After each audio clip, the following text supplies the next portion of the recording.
why is it that we don't seem to be able to adjust ourselves to the physical environment without destroying it? Why is it that in a way this culture represents in a unique fashion the law of diminishing returns, that our success is a failure, that we are building up, in other words, an enormous technological civilization which seems to promise the fulfillment of every wish almost at the touch of a button. And yet, as in so many fairy tales, when the wishes finally materialize, they're like fairy gold. They're not really material at all. In other words, so many of our products, our cars, our homes, our clothing, our food, it looks as if it were really the instant creation of pure thought.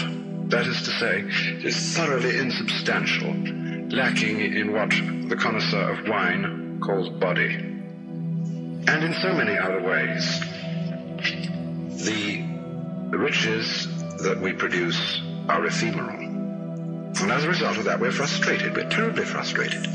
We feel that the only thing is to go on getting more and more. And as a result of that, the whole landscape begins to look like the nursery of a spoiled child who's got too many toys and is bored with them and throws them away as fast as he gets them, plays them for a few minutes. Also, we're dedicated to a tremendous war on the basic material dimensions of time and space. We want to obliterate their limitations. We want to get everything done as fast as possible. We want to convert the rhythms and the skills of work into cash, which indeed you can buy something with, but you can't eat it. And then rush home to get away from work and begin the real business of life, to enjoy ourselves.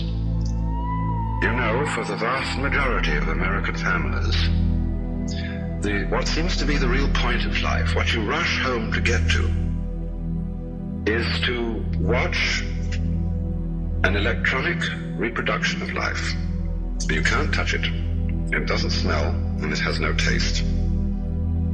You might think that people getting home to the real point of life in a robust material culture would go home to a colossal banquet or an orgy of lovemaking or a riot of music and dancing.